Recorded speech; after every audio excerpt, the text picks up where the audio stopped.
Hey guys, Chris here with Work to Game, and it's time to talk about leveling alt in Final Fantasy. Congratulations on getting your first character to cap, and maybe you've decided that it's time to maybe level something a little different, or you just want to add variety because it's pretty cool that you can log in, in and out kind of to different characters without logging in and out to your main as a whole. So if you're just killing time in DPS queues, maybe you can be leveling an alt, or maybe you're tired of DPS queues, so you want to level a tank. You've got options. And so the question is, how do I get started? And the very first question you have to ask yourself is, what do I want to level? Well, this is really a big topic. So without diving into the rabbit hole of something that I know Brian has a huge passion on, is honestly, I would look at maybe diversifying what roles you play. So if you have a DPS, maybe you should try a healer or a tank. It'd be nice to have all three. If you know you don't like one, at least try to get two of them. An efficient way to do this is Summoner Scholar right now, because when you level one, you level both. And so I would maybe look at something that's different than what you did before. That should give you a great deal of kind of breadth, I guess, for lack of a better term, on kind of what Final Fantasy offers as a whole. So with you having what class you want to level in mind, your second class, your third class, maybe it's your last class to go and you just want to see if you're missing something, let's dive in and let's go over how you get from 1 to 17. Because this could be broken up into a series of guides, and really your first big change in the way you level happens around that 15 to 17 point. So we're going to go ahead and call this 17 and get started.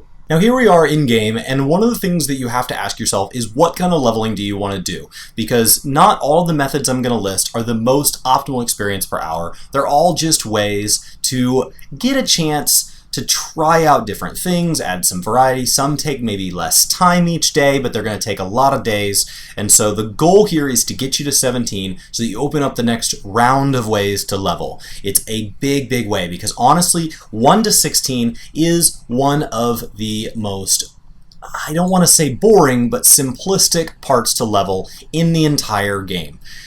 After that, you're going to start seeing different skills. Maybe you're going to start unlocking jobs. And so, there's other parts of the game that take longer. There's other parts of the game that are significantly more difficult to master. But this is, in my mind, one of the more painful parts of leveling up all the classes. But don't worry, it's not long, and there's a lot of great ways to do it. So the first question you have to ask yourself is where. Now, there are 3 major starting cities, and they are Lenosha, which is where our lovely house is, Ul'dah, and Gridania. And so your first class that you did all that main storyline started on one of those, right? And so I would say, honestly, I would try to pick something different as far as somewhere to focus most of your time leveling. So if you've never been in kind of the Shroud and experienced all those trees, definitely try to spend the majority of your time leveling there. Because early on in the game, there's probably some zones and some areas you haven't seen. And in those zones, you may find that there's actually early level quests that you haven't done. So you can kind of break things up with a good bit of variety on doing that. But the biggest thing you're going to be doing is leaves. And so I'm going to go ahead and take us to Ul'dah and show you leaves. Now, if you haven't done any battle leaves because you got your first class all the way to 70, mostly focused on storyline because it does a pretty good job of that, leaves are basically repeatable quests that operate off of an allowance. That allowance caps at 100, and every, I believe it's 6 hours, you're going to get, I believe, 4 credits. And that is subject to change.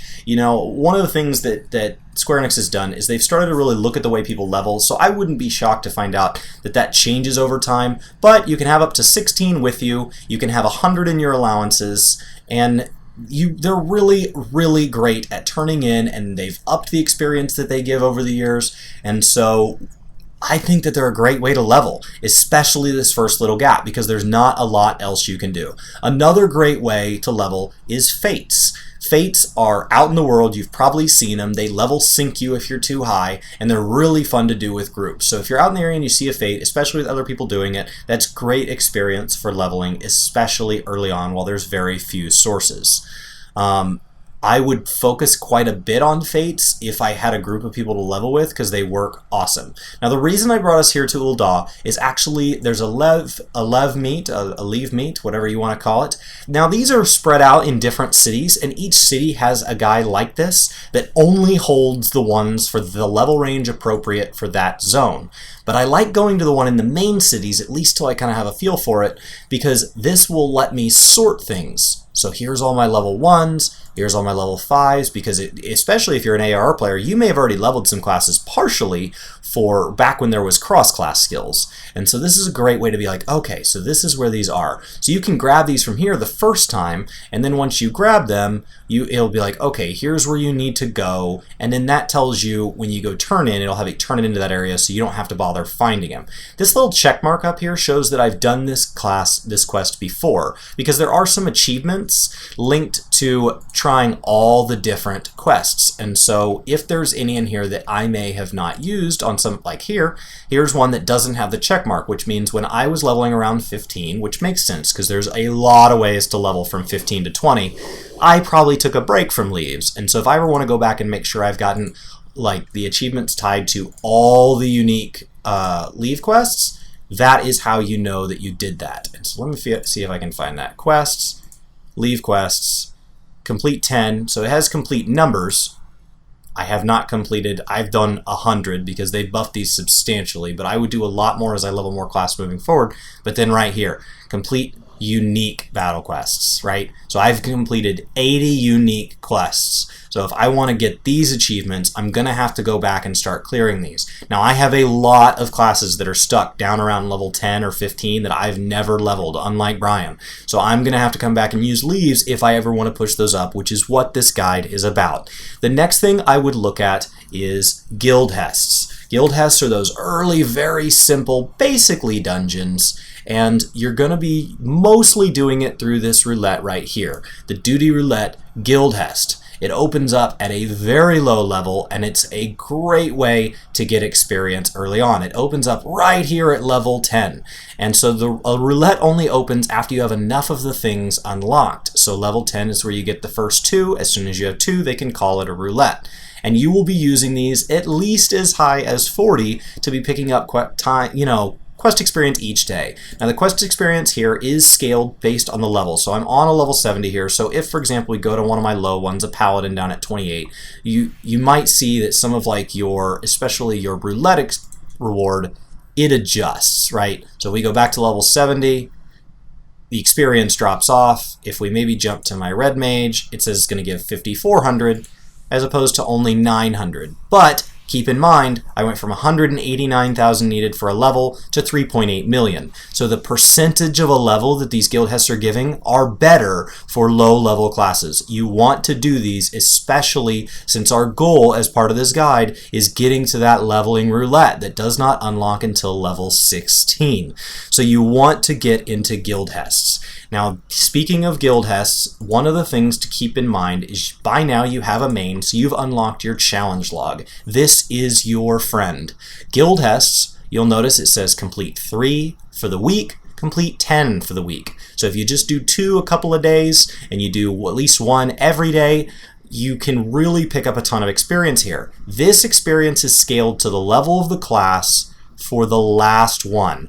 So the first 9 don't mean anything. That 10th one, you want to be sure that you are logged on to the class you want to get this boost, because this is huge. So if you maybe aren't really enjoying low-level tank, but you think you'll enjoy high-level tank, you could, maybe work on leveling a healer for the first 9 of the week, and then just be sure you grab this very last one on that tank so that you're tossing the bonus his way. While you're in here, you'll notice that there is one for fates, and so you can grab one for fates, and there is one for leave quests. And so, once again, back to that, you could do leave quests on maybe a level 50 class that you're trying to work your way up, and then drop to a low-level class for that very last one and just get a nice boost out of it. So these are awesome ways to level. Speaking of logs, I would also encourage you to be ready to start working on your hunting log. You do want to knock these out as you go. I haven't knocked them out on all my classes, but just keep an eye out for these as you're out in the world. And as you get close to completing a tab, you can go back and maybe just look these up and make sure that you get these, because when you complete the tab as a whole, you're going to get a chunk of experience. And if you wait till level 70 to go back and complete these just for the, the achievement, then you've really left a lot of experience on the table, which meant you spent longer leveling than you had to. So the goal here is to get to Duty Roulette. The reason I said 17 is that is when Palace of the Dead unlocks. Palace of the Dead is a huge chunk for leveling, and just like Palace of the Dead, you have Hall of the Novice. So since we've been in Ul'dah, why don't we actually pop over to Gridania and show you where the Hall of the Novice is. There's one in every major city, but let's just change things up. The Hall of the Novice actually gives you a piece of leveling gear, and that actually is huge, because the last major thing to talk about here is how do we do it in less time. They can keep boosting the amount of experience we get and reducing the amount of experience things take, and we can make leveling faster, and that is important because low leveling doesn't teach you your class. High leveling does. And so really, Square Enix has done a great job of realizing we should spend less and less time, because from 1 to 16 you learn very little unless this is your first RPG. So we only need to be sure that we're teaching enough that we can grab very new players and let those of us that have played RPGs before fly through it and get on to the parts that actually make Final Fantasy and these classes unique. So here's your Leave Meet here, which is one of the reasons I switched cities, is to show you there's one of these in every city. We jump over, and this is the symbol you're looking for. In Ul'dah, it's by the elevator, I believe. And so this guy here says, if I'm not mistaken, you'd like to do the Hall of the Novice. Now there is Hall of the Novice for tank, healer, and DPS. When you do these, it's going to give you a lovely little, you're going to get these things that give experience. So I have all Megan earrings and the brand new ring. Now the Hall of the Novice is going to give you 30% experience when level 30 and below. I got this for, I think it was pre-ordering Stormblood, so there's going to be chances to pick up items like this, and really anytime you see experience, you want to equip those items no matter what, because your stats really don't make a huge difference when leveling. You want to keep this eye level number here roughly close to this, but it doesn't have to be exact. You notice I'm wearing fabric on a paladin because it's fine at low level. It really is. The content is easy enough. Don't worry about it. Don't go blow a bunch of money trying to get all high qualities here, because if you really get down and level quickly, you're going to fly through replacing gear. But this gives you below level 30. And what is important about that is it's when level 30 and below. And so at first you think, well, your paladin's level 32 here. Why do you still have it equipped, Chris? Because when I go do my daily leveling roulette on this, if I get tossed into a level 16 dungeon, this counts. So this is when I am synced below level 30. And so since this class is still getting a lot of dungeons, right, in my roulette, I am given a 32, and then mostly, right, the statistical chance is that I'm going to be in a sub 30 dungeon. So I just leave that thing equipped because I get bonus experience for all of these. So really the goal here is to get to your roulettes, do your roulettes. If while you're kind of gearing out your 70, gearing out your other classes, if you would just log in each day and kind of do roulettes, you would actually wake up and have lots of other classes. So then the sprint becomes not 1 to 70 when you want a second class, but maybe you're just finishing them off. Maybe they're at 40 or 50 or even 60. The last thing to talk about is experience boosts, and that is done by food. Yes, there are big fancy foods. This is just vendor food. A vendor food is fine, because the only important thing is that you grab this 3% boost. I don't really care about what stats it gives. I want the meal benefits experience plus 3%. And remember, with food, you can have up to an hour of that buff. So if I eat it again, it's going to jump to 59 minutes here if you can't read that small text.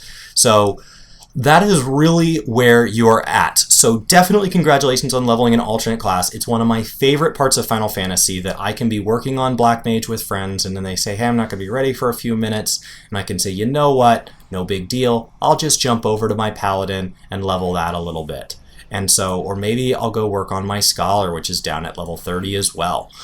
So I definitely have all of these classes nice and low. I'll be working along with this. We're going to do a guide 1 to 17, then we'll do another one for, the next chunk, and then the next chunk, and so we'll kind of work through this with you. If you have any questions, please leave them in the comments below.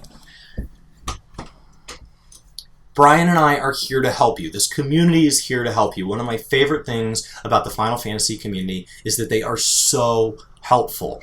Definitely don't be afraid to ask questions. Don't be afraid to try something different or new. You know, you don't have to be an expert tank from previous games to try tanking in this game. There is a ton of chances to learn. Things like Hall of the Novice, all these different roulettes. Gil Tests are pretty easy to tank. You may just want to tank when you guys do like treasure maps, because having multiple classes gives you variety. You have a friend that says, hey, I want to kind of get a party together, and we go, oh, but there's 4 of us and none of us are a healer. Well, if everybody had a healer leveled, you guys could kind of take turns being the healer and you guys would have a full group. So it's a great level of variety that you can offer to your friends to at least have like a level 40 or a level 50 of other classes, so that when maybe they're leveling something, you can help them out. Thank you guys so much for hanging out. Definitely get to leveling other classes. It is awesome and super rewarding. I will see you guys in our next guide. Thank you so much for watching. My name is Chris with Work to Game. Take care. Hey, Chris. I really like what you do on this channel, and I want to say thanks. How can I do that? You know, you could try being a patron. Oh, okay. So tell me more about it. Well, I think you'd have to click on the link to take you to our Patreon page and see if you want to support it. Unfortunately, you're not going to be able to support just me. Okay. You're going to have to support both of us. So this is kind of like a win-win. So if they support you, they support me, right? Yes. Awesome. Yes. Do we have like cool, fun rewards? Like, is there anything I get? They do. And we're constantly looking for ways to change that. So if you support Team Brian, Team Chris, just Team Work to Game, click on that link. Yeah. Let us know what you think about the rewards too. Whether you like them or if we could do something a little bit different. And by the way, thanks for watching this video. We really appreciate it. We'll see you next time. Take care.